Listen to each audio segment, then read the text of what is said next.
Growing up, family gatherings were a minefield. My uncle, let's call him Rick, was always the loudest voice in the room, barking orders, tossing racial slurs like confetti, and acting as if the rest of us should be grateful just to breathe. The same air as him, he was rich. Like imported marble in the bathroom rich, and he never let us forget it. My mom, his younger sister, had cut ties with him years ago. But family is family, and when my grandmother got sick, the old connections started to pull at us again. That's when Rick came roaring back into our lives, just as arrogant, just as cruel, and more racist than ever. He'd call my cousin's black fiancé diversity hire to his face. He'd mock my Mexican-American aunt's accent. It was vile. But Rick wasn't just a bigot. He was a bully. And as I would soon discover, a fraud. The last straw came when Rick tried to force my grandmother, his own mother, out of her house, under the guise of managing her estate. He claimed bankruptcy had wiped out his own assets, and that he needed to liquidate the family holdings to settle debts, except there was no reason for him to be bankrupt. His business had contracts with stated apartments. His social media was full of designer vacations and new cars. Something didn't add up. My gut told me he was hiding something. I don't know what compelled me, maybe spite, maybe justice, but I decided I was going to find out. I started digging. At first, it was just public records. Business filings, real estate transactions, court documents, anything I could find. And then I noticed something peculiar. Every major asset he ever flaunted wasn't under his name. They were under his wife's. Even his construction company, which bore his initials, was officially registered in her name. His luxury cars registered to her LLC, his properties, all in trusts connected to her side of the family. He had filed for bankruptcy, all right, but personally, not his wife, not the businesses. The whole thing was a shell game, and Rick was the puppeteer. I needed more than speculation. I needed witnesses. That's when I started reaching out to his former employees, folks who had worked for his company and left quietly when things got sketchy. I found them on LinkedIn, Facebook, anywhere I could. And you know what? People were eager to talk. Turns out Rick had a long history of underdatable payments, OSHA violations, and unreported cash work. He paid undocumented workers dirt wages, fired anyone who questioned him, and routinely dodged taxes by pretending jobs were donations or gifts. One of his former accountants, yes, accountants agreed to talk.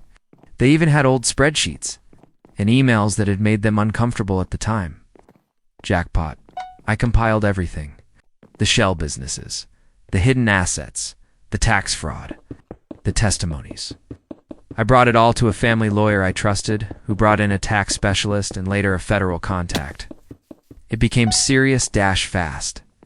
Once the IRS got involved, things snowballed. A court subpoena uncovered even more: offshore accounts, false depreciation reports, and faked payroll.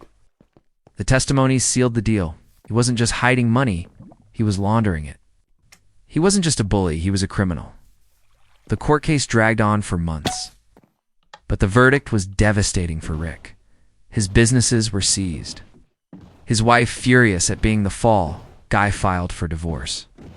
His reputation collapsed, and he was sentenced to prison for tax fraud and conspiracy. Turns out, playing puppet master isn't so easy when the strings get cut. My grandmother kept her home, my cousin got married, we danced until midnight. My mom cried when the verdict came in, not out of sadness, but relief. Rick's name is now synonymous with shame in our family. His legacy is a cautionary tale, not a golden standard. Hey, no. I sleep a little better knowing that justice slow, painful, and meticulous was served. Because when someone weaponizes power, wealth, and hate to hurt their own blood, sometimes you have to fight back, and sometimes you win. Asterisk. I met Jake in the most modern of ways through a travel community group on Facebook. He was living abroad, charming, just a few years older than me, with that rugged expat vibe and a perfectly curated profile. He slid into my DMs like butter on a hot pan, and I, like a fool with a hopeful heart, let him. He said he was divorced, emotionally available, looking for something real, Spoiler alert, he was lying about everything. We talked daily. Texts, video calls, late-night voice notes. He told me about his messy divorce and how his ex had taken everything. He even showed me a blurry court document during a call once, waving it in front of the camera like proof. But love makes you overlook blurry things. Months passed. We planned a trip. I decided to surprise him. I booked a flight overseas and told him I'd be coming a few days later than I actually did. I wanted to knock on his door with flowers and a stupid grin. Instead, I stood frozen on his front porch, watching through the window as he kissed a woman. A woman holding a toddler. A woman wearing a wedding band. His wife. His child. He was still married. Still playing happy family while telling me he was lonely and broken. I didn't cry. Not at first. I waited until I got back to my Airbnb, locked the door, and stared at my phone with shaking hands.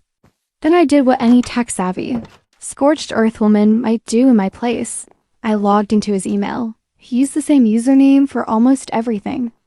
Call it intuition or divine fury, but I guessed his Hotmail security answers in 3 tries. Childhood pet, first school, mother's maiden name. Boom.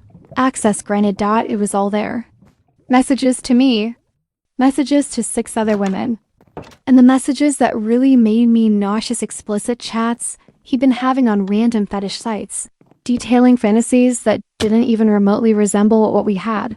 Screenshots were taken, folders were made, backup drives were filled. I wrote a confession email. No rage, no threats, just cold clinical exposure. I detailed everything: dates, conversations, screenshots, his lies, and receipts. And I sent it to his wife, his mother, his boss, his friends. And just for poetic effect, I CC'd myself. Subject line: the man you think you know? Within hours, chaos began to ripple. His wife responded. His boss acknowledged it. One of his friends forwarded it back to me with a stunned, holy *T. Thank you. But I wasn't done. Jake was always low-key homophobic, made snide remarks, threw around jokes that weren't funny. So naturally, I changed his Facebook profile picture to a rainbow flag and updated his bio to out and proud, love is love, champagne and cuddles, DM me. And then I signed him up for a gay dating site using his real photo, phone number, and just enough accurate detail to pique someone's interest. Guess what? Someone bit. A lovely man named Marco messaged him through the app. They chatted. Jake thought he was talking to some guy named Travis, and Marco agreed to meet him at his birthday BBQ. Jake had been posting about the party all week. So, yes, Marco showed up with a bottle of champagne and a gift bag that allegedly contained lube and a feather boa, right in front of Jake's coworkers and wife. And parents. They were not amused. Within 48 hours, his wife moved out. His Facebook was NUKED. He was suspended from work pending an ethics investigation. Mutual. Friends ghosted him. He tried texting me. First, calling me crazy. Then begging me to undo it. Then apologizing. Then threatening. I didn't respond. I'm not proud of the hacking part, but I'm not sorry either. He lied, manipulated, and endangered people emotionally and sexually. What I did wasn't pretty, but it was precise. Sometimes the only language a pathological liar understands is public exposure. And Jake? He understood it loud and clear. Rehab isn't a vacation. It's not some soul-searching yoga retreat with fruit smoothies and morning affirmations. It's pain, withdrawal, forced vulnerability. You're face-to-face with the worst version of yourself every damn day. The last thing you need is someone actively trying to sabotage you while you're climbing out of hell. But that's exactly what happened to me. I was about 3 weeks into my stay at a residential rehab center. I'd been clean for nearly a month, detoxed, stable, and finally starting to feel human again. My days were packed with group therapy, trauma work, and 6 a.m. meditation that I hated less than I used to. I had a long way to go, but I was in it for real this time. My roommate, let's call him Travis, was a different story. From day one, I could tell he wasn't there to get clean. He was there to write out a court order. He'd brag about how he was only doing the program to avoid jail time, constantly talking about the idiots who actually took it seriously. He had a chip on his shoulder and a smirk like he knew something you didn't. I kept to myself, stayed in my lane, and focused on getting better. But rehab has walls thinner than rice paper, and secrets echo through group sessions. One morning, I got called into the director's office. The energy was weird tense. She looked disappointed. They'd found a vape pen in my belongings during a random room search. It was nicotine, not THC, but contraband is contraband. And I knew immediately it wasn't mine. I hadn't even touched a vape since I got there. I'd been too terrified of slipping up. I pleaded my case, but the rules were the rules. No exceptions. I was discharged that afternoon, kicked out like a criminal, shame trailing behind me like a kicked dog. But here's the thing about hitting rock bottom. You learn to recognize when someone else is falling too. And Travis. That bastard was about to learn what it felt like. I sat outside the rehab center with my packed duffel bag and a raw fury in my chest. And then I remembered something. Group session 2 nights earlier. Travis had been rambling, like always, talking about how his girl kept trying to reach him. The staff had taken his phone during intake, but he joked about having a back door that triggered something in me. I went back in and asked to speak to the director one last time. She agreed, maybe out of curiosity, maybe pity. I told her everything. How Travis had been bragging about violating a no-contact order with his girlfriend. How he talked about hiding a prepaid phone in his laundry bag. How he'd made offhand comments about still having his stash. I was calm, focused, not bitter honest. She nodded slowly, asked a few questions, and told me I could leave. But I didn't get far before the wheels started turning. The next morning, I got a text from one of the guys still inside. Just 3 words. He got cuffed.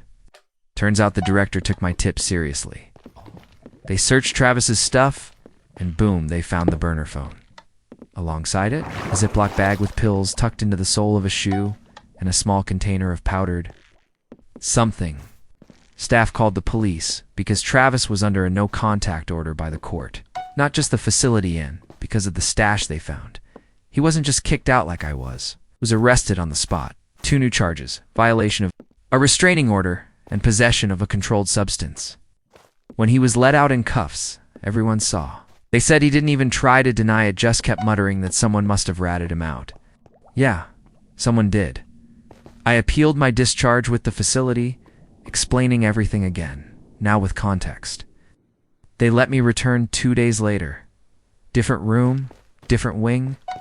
This time, people looked at me differently, not as the guy who got caught, but the one who stood up. Travis, on the other hand. Last I heard, he's sitting in county jail waiting for a court date. And if the DA pushes for max sentencing, he could be looking at 2 years minimum.